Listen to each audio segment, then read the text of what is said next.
So this chapter goes over behavioral emergencies. So what is behavior? Behavior is how a person acts. And abnormal behavior may be the result of a psychological or physical condition. As far as behavioral emergencies goes, so any behavior that leads to violence, or any other inappropriate activity that may be deemed inappropriate may be considered to be a behavioral emergency. Now, when you look at factors that can change behavior, there are several. It could be due to situational stresses. It could be due to medical illnesses. It may be psychiatric problems. It can also be to substance abuses, right? So perhaps there's alcohol or other recreational or even pharmaceutical drugs that may be involved. So some of the common reasons for behavioral changes, well, we can kind of break it down into them being either physiological or environmental. For example, there could be low blood glucose levels, a lack of oxygen, low oxygen levels, inadequate blood flow to the brain. Perhaps, it could be due to environmental factors. Somehow they ended up getting some type of head trauma. They may have been riding their bicycle and they may have fallen on, had an injury, sports injury. You end up with a concussion. That could result in behavioral change. It could be due to excessive heat or cold. Or again, as we discussed earlier in the previous slide, any mind-altering substances. It may also be due to psychogenic or psychiatric illnesses. What are the types of depression? So depression could be reactive. It could be major or clinical depression. It may also be bipolar depression. And again, as I said before in the previous slide, there's also depression may also be caused by chemical imbalances in the brain. Now, what do we look for in depression?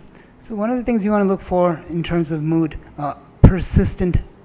being persistently sad, anxious, or just having an empty mood, feelings of hopelessness, feelings of guilt, worthlessness.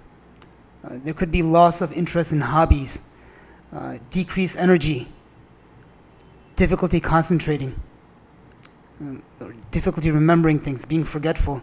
These are some of the signs and symptoms you may be able to observe. You can also notice sleep pattern disturbances such as insomnia or oversleeping. In terms of appetite and weight changes, you might see weight loss and loss of appetite, or on the other end you might see overeating and weight gain. Also, there may be thoughts of self-harm, or suicidal ideations. Now, so in these individuals, again, they're thinking about death. They may be speaking a lot about death or suicide or harming themselves. There may be restlessness. They may be more irritable. So what to do? You want to try to get them to talk. You can say things like, you look very sad. So make a statement instead of asking a question. When you make a statement like, you look very sad, it's going to give them an opportunity to respond to you. They'll start talking, hopefully. And again, you want to be genuine. Show concern. The other thing is, when you are speaking to them, ensure privacy, right? Interview them, speak to them in a private area, in a private room, not in front of, in the hallway or in the, in the lobby of a busy entry of a busy building. So again, you want to remove them from the environment, give them privacy and respect, so they're not afraid to speak. They may not be afraid to let other people hear. So this is why you want to isolate them.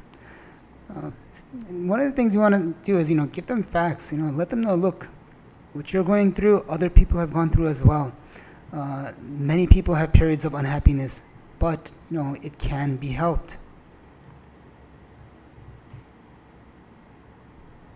How do we define suicide? So suicide could be defined as being any willful act that ends one's life. And if you look at the suicide rate, in the United States alone, 40,000 Americans, they commit suicide. When you look at Turkey, for example, in Turkey in 2018, more than 3,000 people committed suicide. It's a leading cause of death. In the United States, it's the 10th reported leading cause of death. When you look at men versus women, men are 4 times more likely to commit suicide than women are. And some of the common methods that individuals will use to try to achieve suicide, it could be the use of weapons such as firearms, or again, they could try to self-inflict a wound on them, perhaps by cutting themselves. Other times they may want to use gravity, so they may be jumping from high places. They may jump from a building or jump from a bridge. So one of the things that could happen is drowning. Okay, they may drown themselves by jumping from a bridge, or perhaps they don't know how to swim, and they jump in the water. They go into a lake, or it could be a bathtub they may have at home.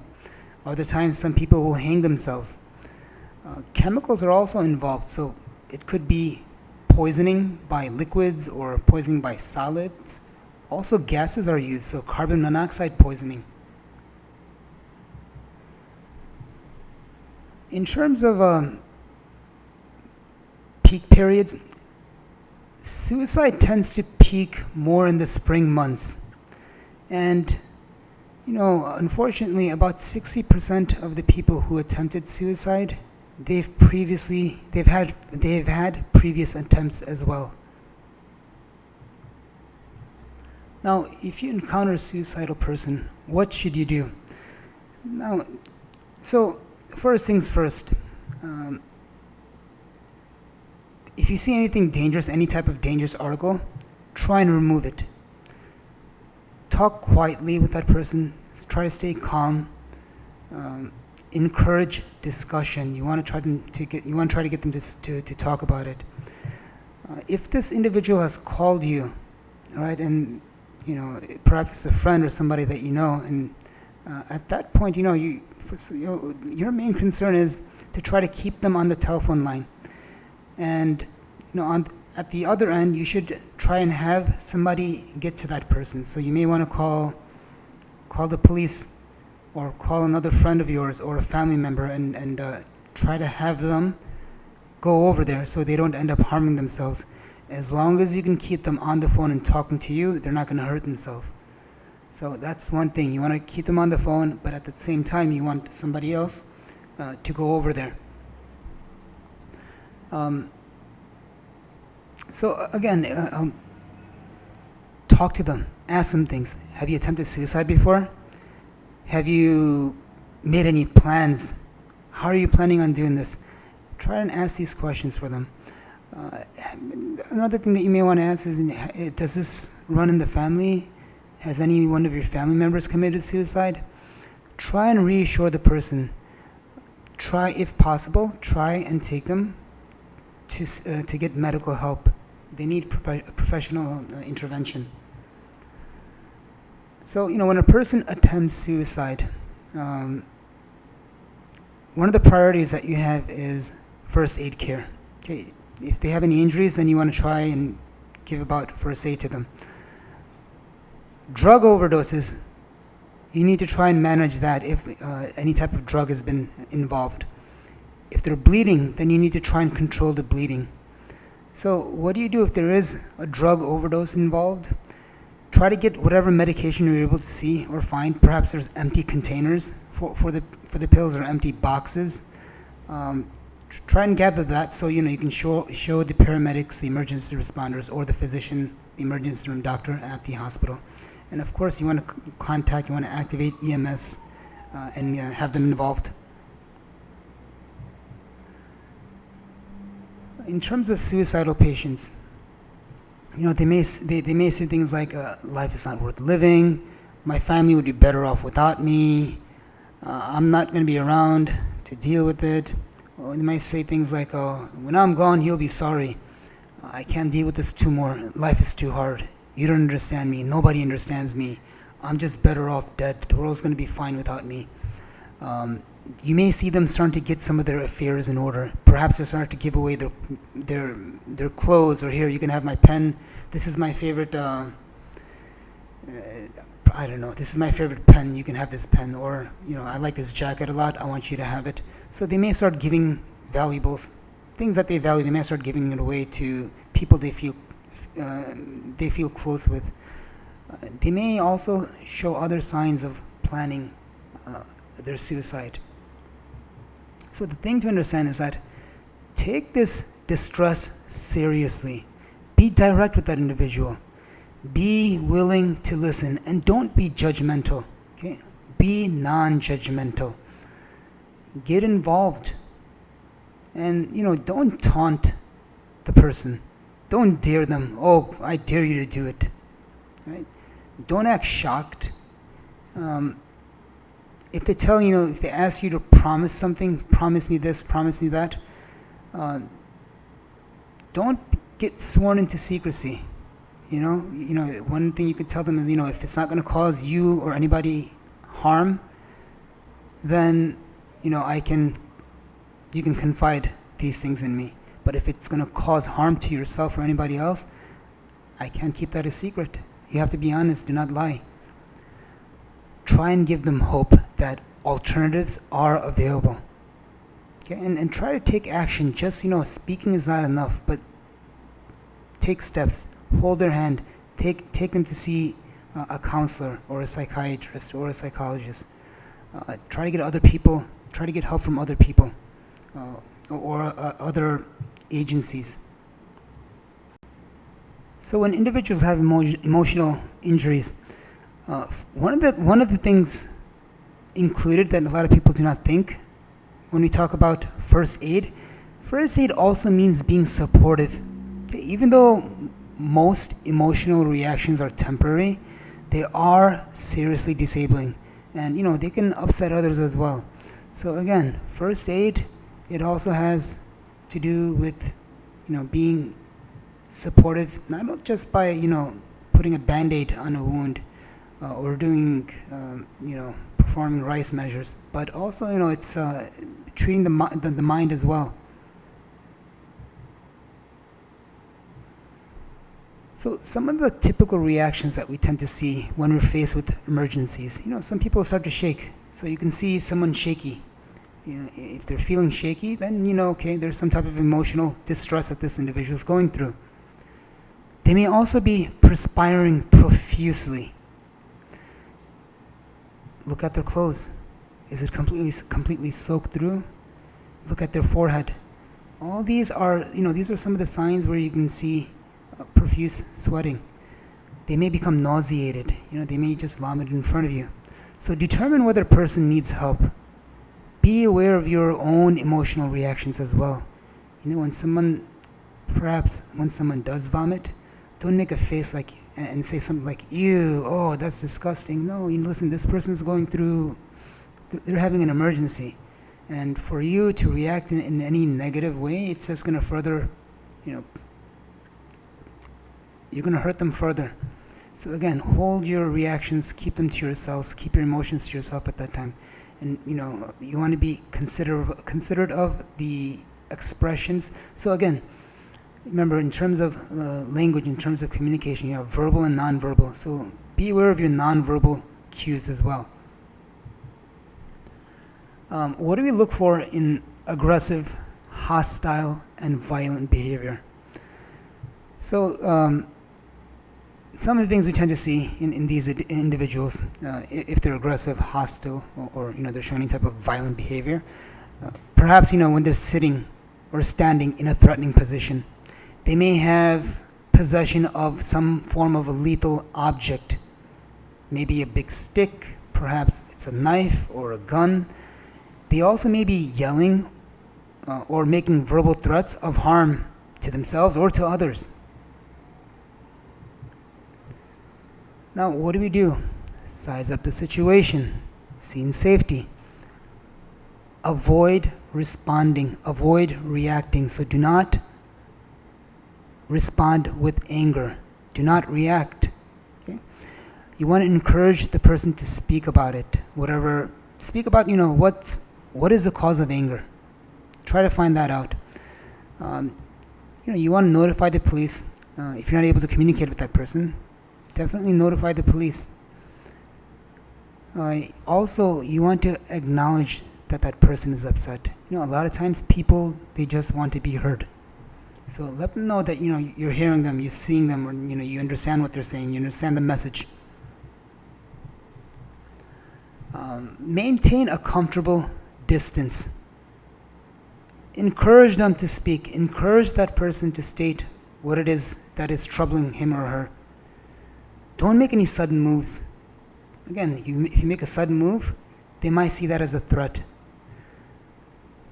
Respond to that person's questions. Do not threaten them. Don't challenge them. Don't argue with them. In other words, you don't want to intimidate them in any way. And always, tell the truth. Do not lie. Nobody wants to be lied to, and especially, when individuals are aggressive. Don't do that, because, that you could put yourselves in harm's way as well at that point. Another thing is, do not play along with that person. Okay? Avoid role play. Do not play along. If possible, try to get some familiar faces. So try to have, trusted family members or friends become involved. Do not abandon them. Okay? Be prepared to stay with that person, as long as it takes, or until you're relieved by someone who has more experience in this situation. Never leave that person alone. And avoid any unnecessary physical contact. You don't want to touch them. And maintain eye contact. Look at them. When you're speaking to somebody, one of the things that will tell them that you are listening to them and that they are being heard is by maintaining eye contact. So maintain eye contact with that individual. Face them. Your body should be facing their body. As we move on to sexual assault and rape, so, what is sexual assault and rape? We can define this as, first of all, it's a criminal act of forcing another person to submit to sexual intercourse. Now, there's different levels or different categories of rape, and these will vary from one part of the world to another part of the world, and they also may vary from one region within a country to another region within a country. So there's acquaintance rape, there is date rape, there is marital rape, and there's also stranger rape. So if you notice, when I said the first three, acquaintance, date, and marital rape, in each one of these, the victim knows who the oppressor is. Okay, so they are familiar with the person. And so again, the most common type of rape, the victim knows who that person, the other person. Stranger rape was the last thing I said, and tends to be lower down on the list of individuals that are raped. Unfortunately, the vast majority of the time, the victim knows who the assailant is. Now, the person may hesitate to report a rape for many reasons. One of them is shame. They're ashamed of, being raped or having been raped. They may feel guilty. Other thing is fear. They fear that person is going to come back and hurt them or another family member. So fear of retaliation. Or they just don't want to deal with law enforcement. They don't want to deal with the police or go to the courts. And sometimes some individuals, they even doubt if a real quote unquote real rape has taken place. What do you do when you're in front or when you encounter a person that has been raped? Be tactful, be sensitive. Try and convince that person to seek counseling. Ask that person not to change their clothes. And remember, this is a crime, as I said before, a couple of few slides ago. This is a criminal act. So you want to leave, if possible, as much as possible all the evidence in play. So you do not want them to change their clothes.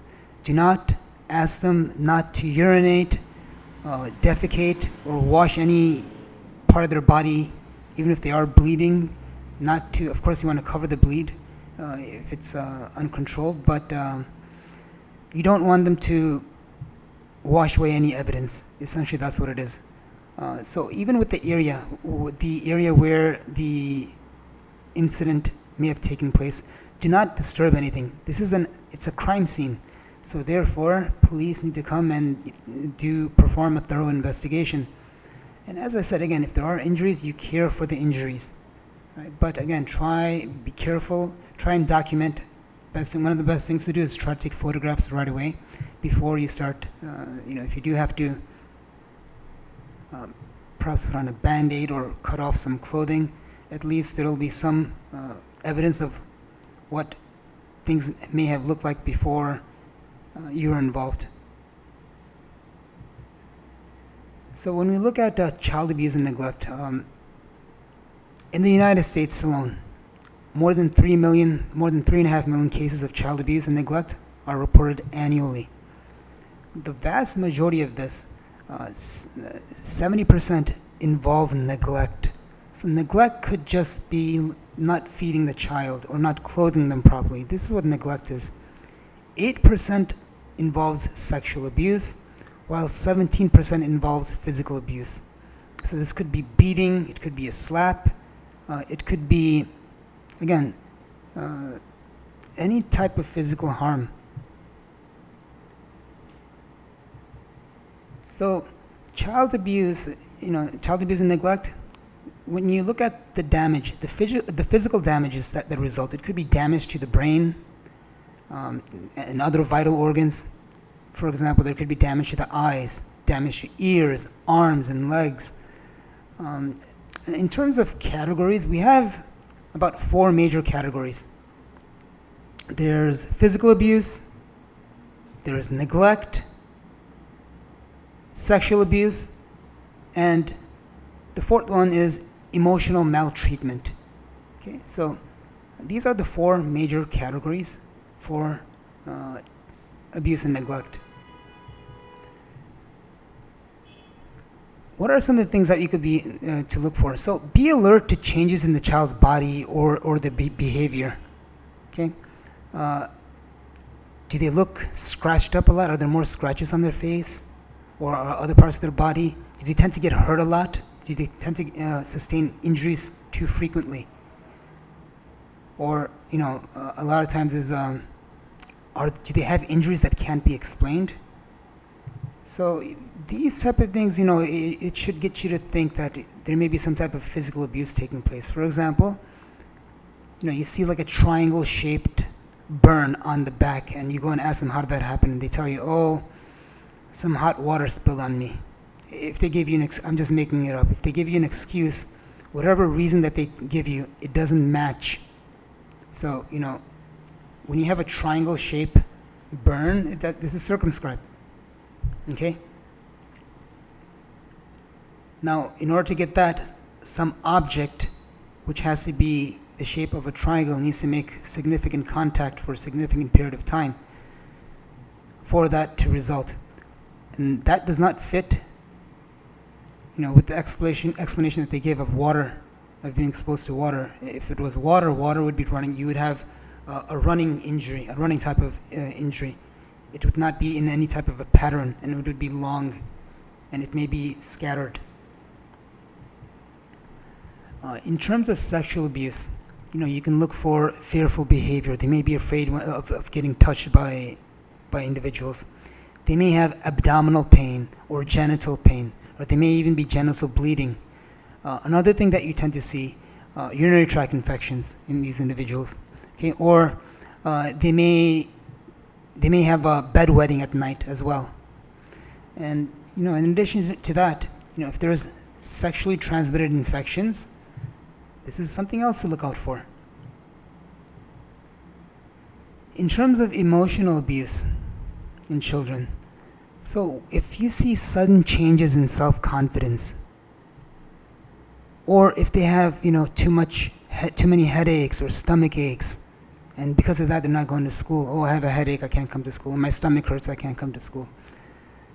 If they have any abnormally high levels of fear, they have too many nightmares, too many bad dreams, or they're trying to run away from home, or they try to run away from home,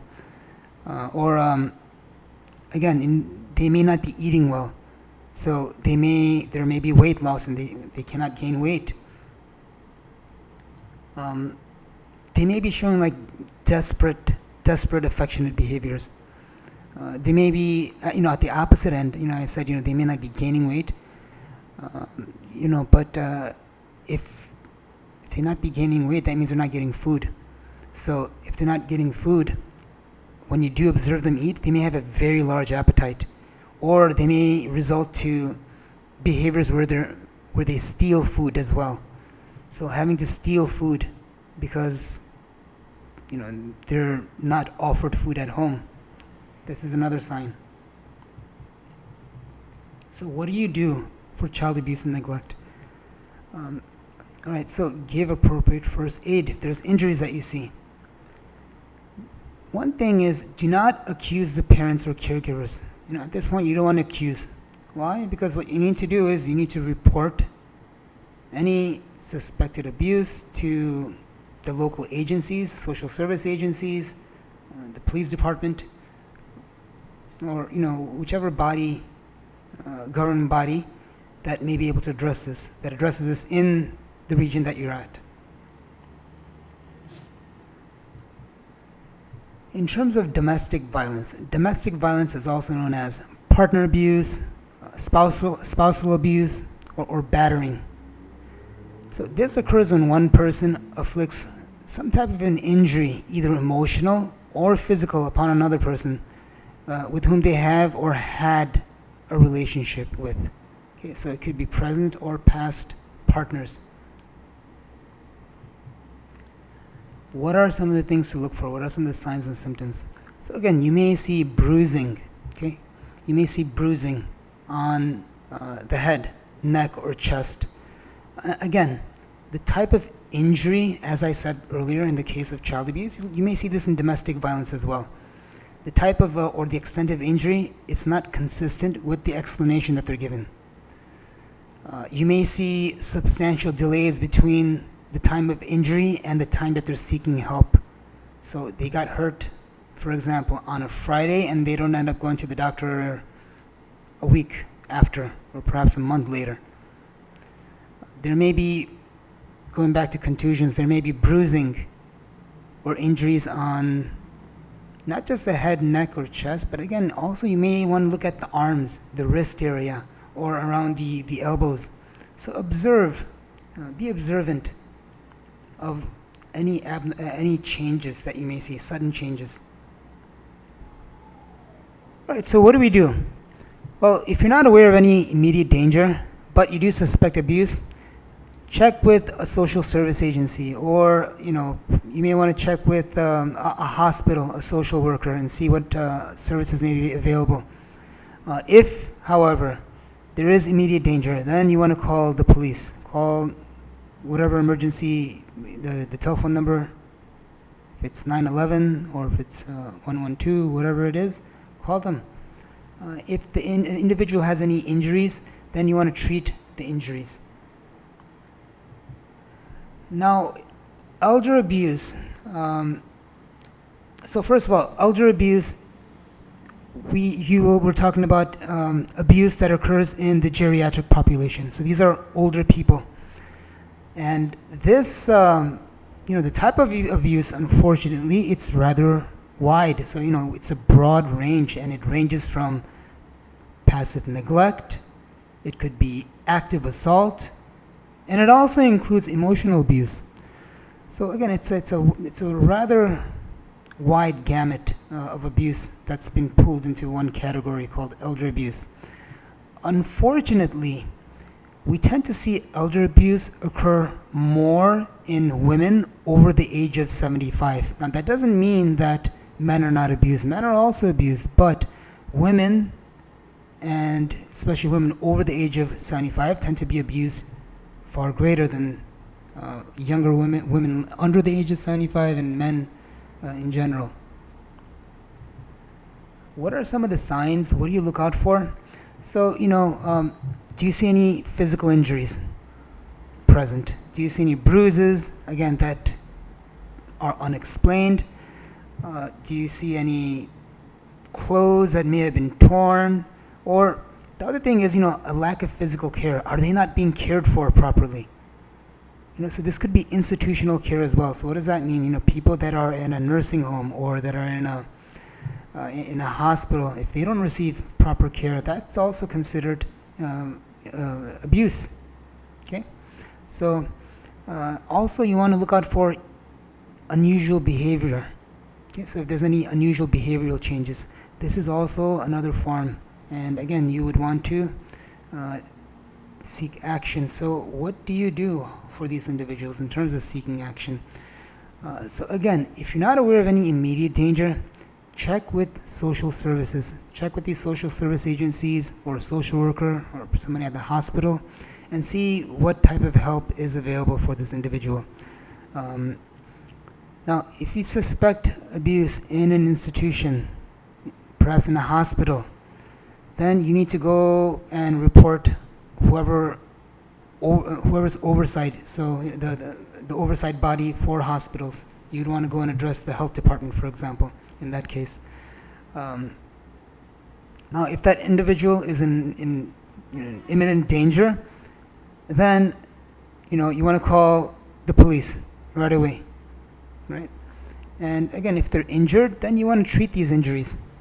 Okay, you don't want to just leave them as they are. So that's it for this subject. Thank you.